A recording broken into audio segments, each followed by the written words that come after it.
किसान साथियों, आज हम बात करेंगे गन्ने की फसल के अंदर टिलरिंग को किस तरीके से साथियों बढ़ाया जा सकता है। इसके अंदर आज मैं आपको एक देसी तरीका बताने वाला हूं और इसके साथ साथ मैं आपको एक खाद भी बताऊंगा, एक उर्वरक के बारे में बताऊंगा। यदि आप उसका उपयोग गन्ने की फसल के अंदर कर लेते हैं तो किसान साथियों आपके गन्ने की फसल के अंदर जो टिलरिंग है, कल्लों का फुटाव जो है मात्र 7 से 8 दिनों के अंदर बहुत ज़्यादा बढ़ जाएगा। कि ऐसा मान सकते हैं आपकी जो टिलरिंग है, एक पौधे से लगभग 7 से 8 कल्ले आसानी के साथ निकल सकते हैं मात्र 8 से 10 दिन के अंदर। तो आप इस वीडियो को पूरा देखिएगा, तभी किसान साथियों आप एक सही और सटीक जानकारी प्राप्त कर पाएंगे। यदि आपने अभी तक कृषि मित्र चैनल को सब्सक्राइब नहीं किया है तो चैनल को सब्सक्राइब कर लीजिए, वीडियो को लाइक कर लीजिए, क्योंकि गन्ने से संबंधित और भी अन्य खेती से संबंधित अन्य सभी जानकारी की वीडियो इस चैनल पर आप लोगों को लगातार मिलती रहती है। यदि आप किसान भाई किसी एक टॉपिक पर वीडियो बनवाना चाहते हैं तो कमेंट कर सकते हैं। आपके कहे अनुसार भी मैं कोशिश करूँगा कि जैसी वीडियो आप चाहते हैं वैसी एक वीडियो आप लोगों को बना करके दे सकूँ जल्द से जल्द। शुरू करते हैं आज का अपना टॉपिक, गन्ने की फसल के अंदर टिलरिंग बनाने का देसी और एक साथियों तरीका, उर्वरक का तरीका। किसान भाइयों मैं बता दूं, इस समय पर जब आप खेतों में गन्ने की फसल देखेंगे तो लगभग हर किसान भाइयों की गन्ने की फसल अप्रैल में बोई गई थी और इस समय पर मई का महीना चालू हो चुका है। एक महीने के हर किसान भाइयों की गन्ने की फसल लगभग हो चुकी है और कई सारे किसान भाइयों के सिंगल पोया खेत के अंदर खड़ा हुआ है। काफ़ी सारे किसान भाइयों को बिल्कुल भी टिलरिंग नहीं हुए। गन्ने के अंदर खरपतवार नाशक मैंने बता ही दिया था, तो खरपतवार आपकी गन्ने की फसल में नहीं होंगे। जहाँ पर साथियों खरपतवार नहीं है तो बहुत ही अच्छी बात है, खरपतवार है तो उसे निराई गुड़ाई करवा लीजिए। अब ऐसा क्या कारण है कि गन्ने के अंदर टिलरिंग नहीं मिल रही है और गन्ने के अंदर टिलरिंग बढ़ानी है तो क्या कार्य करने पड़ेंगे, तो इसके बारे में आज हम बात करने वाले हैं।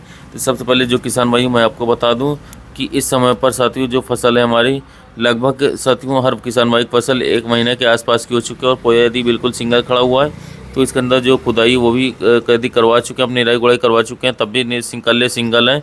तो अब क्या होगा, किसान भाई जो इस समय पर आकर के गन्ने की फसल को फिर दोबारा से पानी दे देंगे। किसान साथियों यदि आप 30 दिन पर दोबारा से गन्ने के फसल में पानी देंगे तो होगा क्या, गन्ने के अंदर गर्मी नहीं बन पाएगी और टिलरिंग वहीं पर ठप हो जाएगी, रुक जाएगी। इस समय पर किसान भाई जो खेत आप देखेंगे अपने खेतों में, तो लगभग साथियों यदि आप 40 दिन पर, अप्रैल के गोया हुआ गन्ना है वो 40 दिन पर यदि पानी देते हैं तो धीरे धीरे शुरू हो जाएगी टिलरिंग।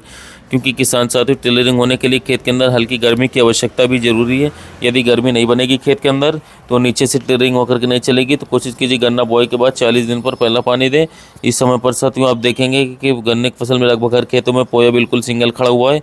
अगर साथियों इस तरह है तो आप यदि तुरंत पानी दे देंगे तो 1 से 2 कल्ले ही निकल पाएंगे और गन्ना अच्छी तरीके से बढ़ोतरी टिलरिंग नहीं कर पाएगा। और वहीं पर किसान साथियों यदि हम 8 से 10 दिन का और इंतजार कर लेते, गैपिंग 35 से 40 दिन तक पानी नहीं देते हैं तो हल्का सा सताव तो गन्ने की फसल के अंदर दिखाई देगा। आपको ऐसा लगेगा कि आपके जो पौधे हैं वो सूखने चालू हो गए या फिर खेत जो है बिल्कुल डाउन हो गया है। लेकिन उल्टा इसका फ़ायदा किसान साथियों आपको देखने को मिलेगा, क्योंकि आपके गन्ने की फसल के अंदर जो है काफ़ी अच्छी तरीके से फिर टिलरिंग जो है किसान साथियों होकर के चलेगी।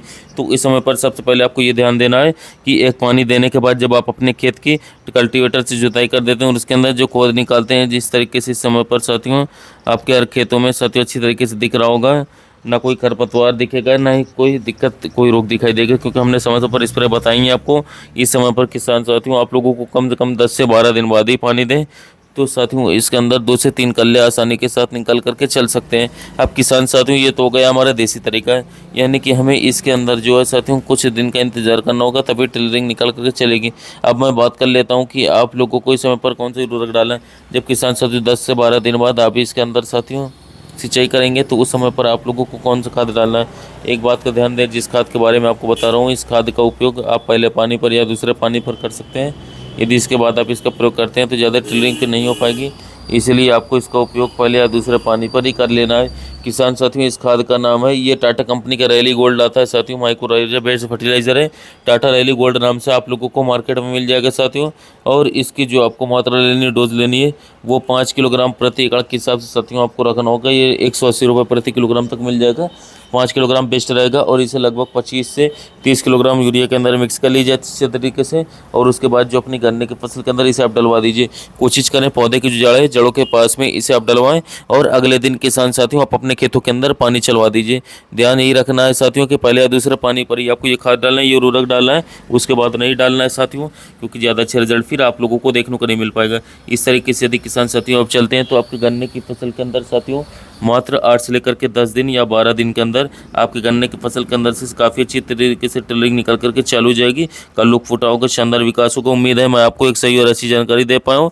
जो किसान भाई गन्ने की खेती कर रहे हैं तो वीडियो को शेयर कीजिए ताकि उन्हें भी महत्वपूर्ण जानकारी मिल सके, वो भी कल लुक फुटाव ले पाएँ। फिर मिलेंगे एक नई वीडियो में नई जानकारी के साथ।